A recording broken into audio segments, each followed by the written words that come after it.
Hi everyone, is everything alright? I hope so. Pessoal, vamos dar início aqui a mais uma aula de inglês e hoje eu vou passar um trabalho para vocês, mas antes disso eu gostaria de comentar aqui a respeito desse vídeo, galera, que eu subi lá no YouTube, lá no meu canal do YouTube, que até agora teve só 5 visualizações. Esse vídeo é essencial para que vocês consigam realizar o trabalho. O vídeo ficou bem extenso, ou um pouco extenso, porém, eu faço a correção de todo esse exercício aqui e comento ali um por um, resolvo um por um, ou seja, no final desse vídeo, eu acredito que vocês não ficam mais com dúvida a respeito da conjugação verbal no Simple Present aqui na forma afirmativa. Eu também abordo a forma negativa e a forma interrogativa, que é assunto do nosso trabalho. Então, para fazer o trabalho, galera, recorram aqui ao vídeo, tá bem? E a aprendizado é dessa forma mesmo, tem que sentar, prestar atenção, gastar tempo, certo? Bom, antes de caminhar para o trabalho em si, eu também deixei esse exercício aqui na aula do dia 15. Eu não corrigi ele no vídeo, porque senão vai ficar um vídeo muito extenso, tá? Mas eu vou fazer a correção bem por cima aqui agora, porque quem fez o primeiro exercício e assistiu o vídeo, acredito que não teve dificuldade com esse exercício aqui, porque ele também era de conjugação verbal, também no Simple Present, na forma afirmativa, porém a gente estava vendo aqui a terceira pessoa, os casos em que o verbo terminava com Y precedido de consoante. O que eu deveria fazer? Depois, no segundo momento, verbos terminados aqui em O, Z, SS, CH, SH e X, né, que acontece no final deles, como que eu deveria proceder aqui.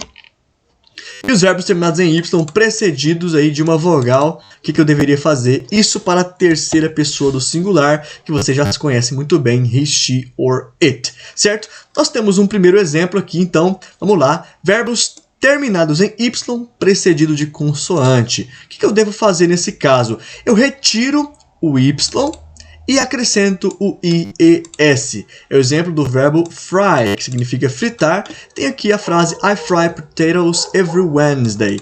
Eu frito batatas toda quarta-feira. Então, no exercício de conjugação fica assim: I fry potatoes every Wednesday. You fry potatoes every Wednesday. Aqui que é o caso específico, a gente sempre fala para ter atenção na segunda pessoa, perdão. Na terceira pessoa do singular, primeira, segunda, terceira pessoa, que é o caso em que os verbos vão sofrer aqui algumas transformações. Nesse caso, o verbo fry termina com Y, é precedido da consoante R, então eu tenho que tirar o Y e acrescentar o IES. Então fica he fries potatoes every Wednesday, she fries potatoes every Wednesday, it fries potatoes every Wednesday.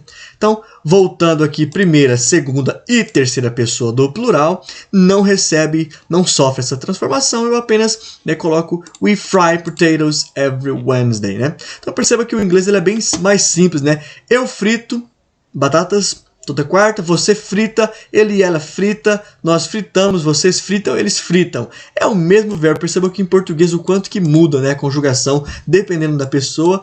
Em inglês não, é o mesmo fry aqui, a transformação vai ocorrer apenas na terceira pessoa do singular, certo? Posto isso, os demais verbos a mesma coisa. I fly, né, you fly, vai receber ali a transformação apenas na terceira pessoa. He flies, she flies, it flies. Ok? Eu não vou nem fazer tudo aqui porque vocês já estão craques. Quem assistiu o vídeo aí já está por dentro de como que é para ser feito. Então o desafio é assistir ao vídeo lá, certo?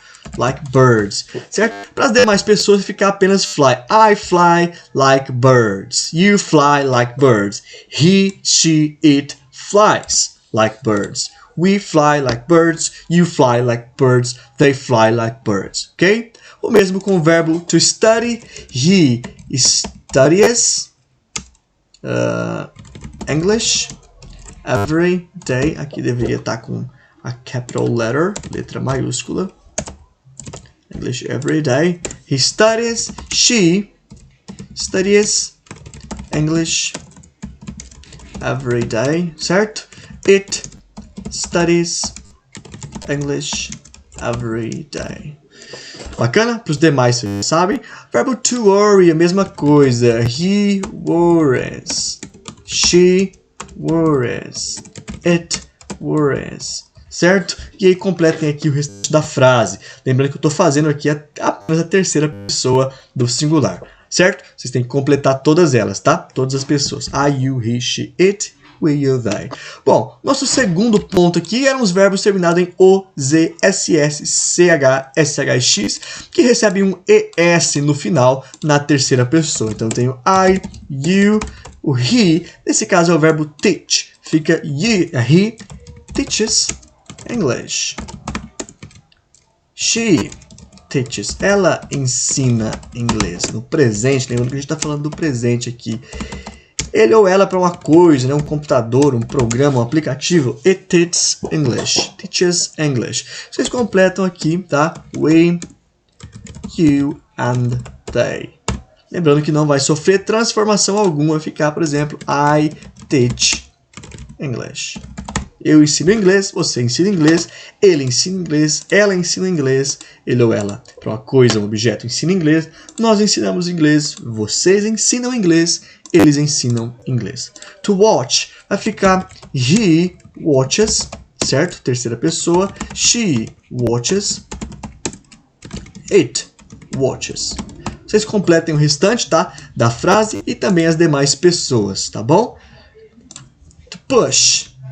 He pushes. She pushes.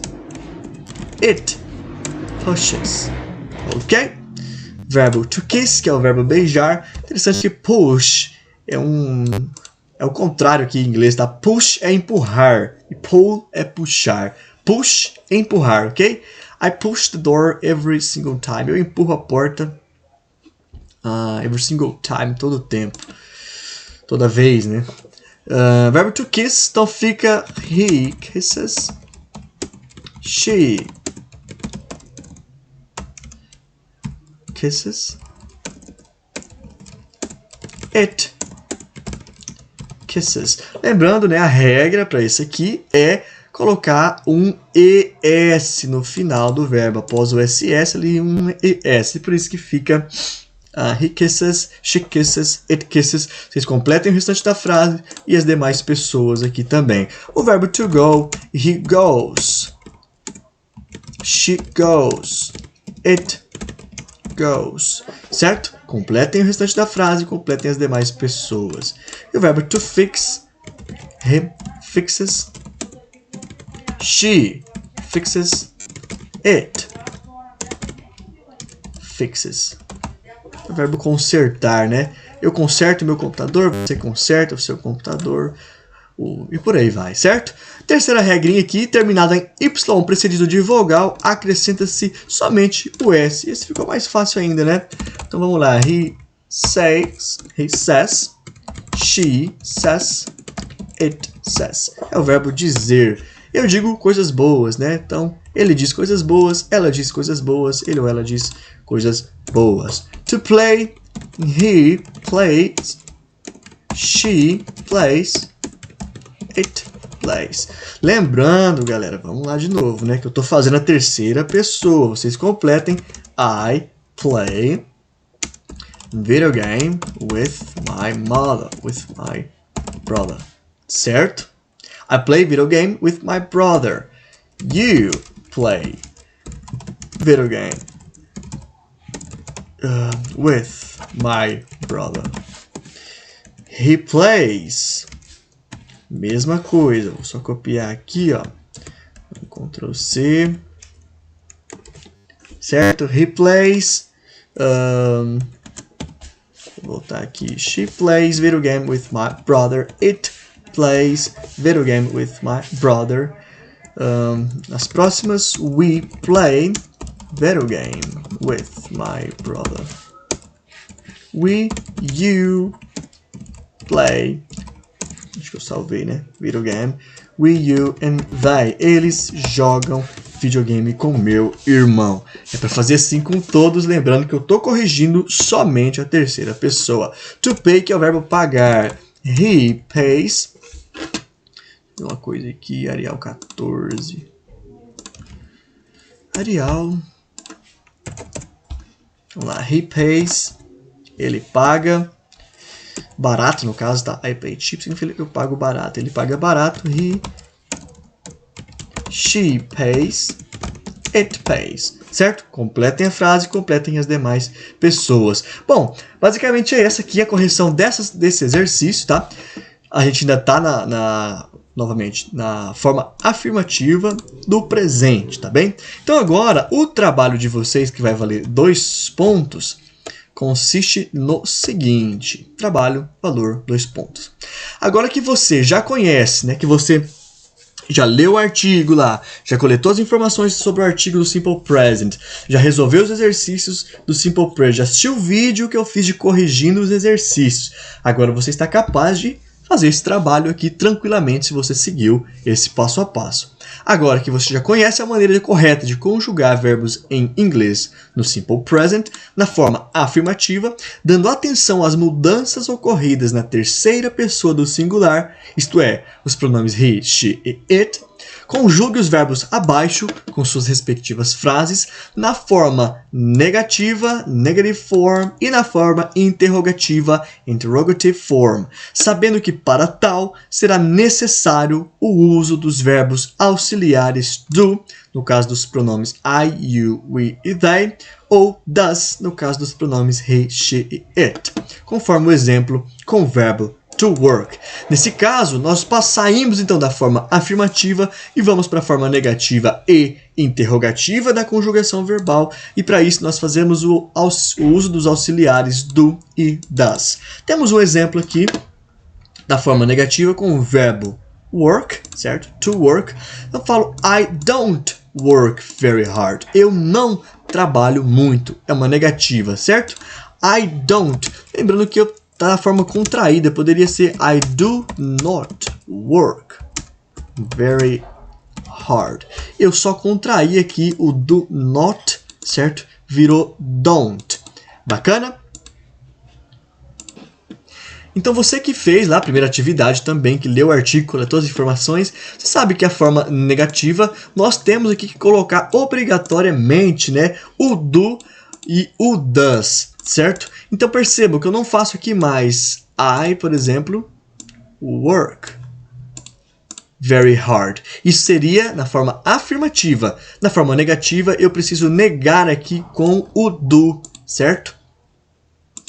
E como é uma negativa eu coloco don't. I don't work very hard. Aqui a mesma coisa para as demais pessoas, pessoal.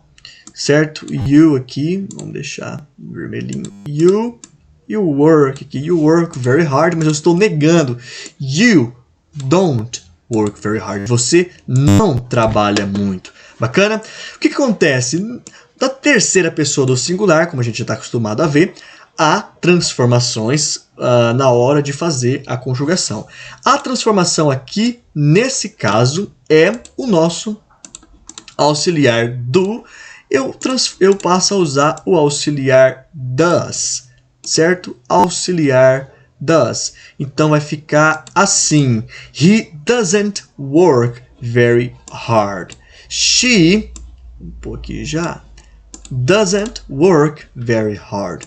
It doesn't work very hard. Certo? Então percebam, né? A primeira, segunda pessoa. Na terceira pessoa do singular, eu passo a usar, ao invés do don't, o doesn't. Doesn't é o mesmo que he does not work very hard, tá? He does not work very hard. O does not aqui eu contraí, ficou doesn't. Toda vez que eu vou negar a terceira pessoa, eu preciso fazer uso do doesn't aqui. Para as demais pessoas, volta, né, em clima aqui de festa junina, volta o don't, a mesma coisa, tá bem? We don't work very hard, you don't work very hard, they don't work very hard. Quando a gente fala de simple present, conjugação verbal, no presente simples, quando a gente fala de negação, a gente fala do uso do auxiliar do e does, Certo, pessoal? Na forma interrogativa, galera, é a mesma coisa. Nós vamos ter a presença do do aqui e do does, seguindo a mesma lógica, tá? Aqui para a primeira e para a segunda pessoa, I, you, eu uso o do. Agora, como a gente está negando, o auxiliar vem para o início da frase. Bacana, o I work que vai permanecer juntinho, grudadinho, o you work também. Então eu vou formar aqui a minha pergunta, do I work very hard? Lembrando que esse aqui é o complemento. Do I work very hard? Do you work very hard? Isso para fazer uma interrogative form, uma pergunta, certo? Bom, chegando no he, no she e no it, nós já aprendemos que tem que trocar para o does. Mas nesse caso, o does vai para o início da frase. Não é doesn't mais, porque eu não estou negando, certo? Eu estou agora fazendo uma pergunta. Então, o he work vai ficar juntinho aqui novamente, né? She work também e o it work também, certo? Does he work very hard? Does she work very hard? Does it work very hard? Pessoal, isso é um padrão, isso não altera. Terceira pessoa, eu uso o does ao invés do do para interrogar. Nesse caso aqui, terceira pessoa, eu uso doesn't ao invés do don't para negar, que seria a mesma coisa que do mais o not, né? Que é a nossa partícula negativa. Aqui o does mais o not, certo? Teacher, mas eu não devo aqui, por exemplo, na terceira pessoa, não teria que ficar works. Works. Works. Não era essa a lógica? Works. Works. E works. Pessoal, quem assistiu o finalzinho do vídeo também, que eu enviei, viu que não. A lógica é alterada nesse caso aqui, porque o próprio does já traz um S. Então, para não ficar redundante, certo? Para não ficar doesn't works, or does works, para não haver essa redundância, essa repetição do S aqui, o simples uso do does exclui a necessidade daquela regra que a gente viu na forma afirmativa, certo? O verbo volta aqui então para o infinitivo, fica apenas work. Assim, todos os demais verbos. Usei o does ou doesn't, não é necessário mais utilizar o Szinho ou o ES, né, em alguns casos lá, ou o IES, dependendo o final do verbo, como a gente viu no exercício anterior. Então percebam que aqui voltou, do you work very hard? Do you work very hard? Do they work very hard? Assim, pessoal, vocês vão seguir aqui com os demais, tá bem? So, I feel love for cats. Eu sinto amor por gatos. Então eu vou negar, né? I don't feel love for cats. Eu não sinto amor por gatos. Você não feel love for cats. Você não sente amor por gatos. E por aí vai. Lembrando aqui, ó, né? Terceira pessoa, you doesn't feel love for cats. E por aí vai, certo? Aqui forma negativa, na hora de interrogar. É até interessante vocês marcarem aqui, tá? Negative. Oh, perdão, deixa eu ver como que eu coloquei aqui. Se eu separei... Não fiz nenhuma separação. Vocês façam a separação na hora de conjugar. Negative, certo? Façam a negativa aqui, depois interrogative. Certo? A mesma coisa. Do I feel love for cats? Do you feel love for cats? Certo? Does he feel love for cats? For cats? Cats. Certo? Does he, does she, does it, e por aí vai. Aqui a forma interrogativa, certo, galera? É basicamente isso o trabalho de vocês. Vocês vão fazer o mesmo com aqui os demais verbos e as suas frases, tá? Não é muita coisa, rapidão vocês conseguem eliminar essa parte aqui. Bacana? Espero que ficou clara a explicação, que vocês estejam de fato aprendendo. Então, deixo aqui para vocês a missão de resolver essa bronca aqui do trabalho. Lembrando que vale 2 pontos. Aguardo então vocês concluírem e me enviarem. tá bem? I'll see you next time. Bye bye.